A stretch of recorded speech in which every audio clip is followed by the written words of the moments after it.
ગુજરાત હાઈકોર્ટે એક મહત્વના આદેશમાં મારા ધ્યાનમાં પહેલો આદેશ આવેલો, જેમાં સ્પષ્ટ રીતે કહી દીધું છે કોઈ પણ સોસાયટીના ચેરમેન અને સેક્રેટરી હોય એને સહકારની ભાવનાના સિદ્ધાંત મુજબ પારદર્શિતા, જવાબદારી અને વફાદારી એટલે નિષ્ઠાથી પોતાનો વહીવટ કરવો જોઈએ અને સભ્યોના બહોળા હિતમાં નિર્ણયો લેવા જોઈએ.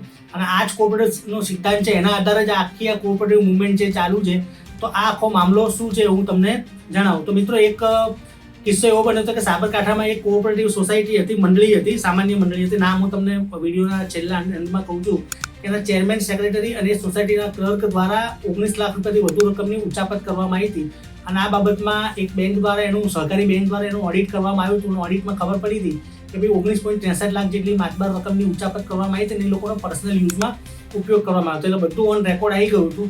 એટલા માટે ચેરમેન, સેક્રેટરી અને ક્લર્કની સામે પોલીસ ફરિયાદ કરવામાં આવી હતી. એ પોલીસ ફરિયાદ રદ કરવા માટે આ જે આરોપીઓ છે એમના દ્વારા હાઈકોર્ટમાં અરજી કરવામાં આવી હતી.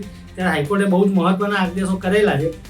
એમાં આદેશમાં તમારે જાણવા જેવું, હાઈકોર્ટે કીધું કે જે કોઓપરેટિવ સોસાયટી છે એ એક બધા વ્યક્તિઓનું એક મંડળ છે કે જે એકબીજાનો સર્વાંગી એટલે આર્થિક, સામાજિક અને સર્વાંગી વિકાસ કરવા માટે એકબીજાની મદદથી, એકબીજાના ઉત્થાન માટે એ લોકો ભેગા થઈને કામ કરતા હોય છે, એકબીજાને મદદ કરતા હોય છે. અને લોકશાહી મૂલ્યોના આધારે આ જે કોઓપરેટિવ સોસાયટી છે એની સ્થાપના કરવામાં આવે છે.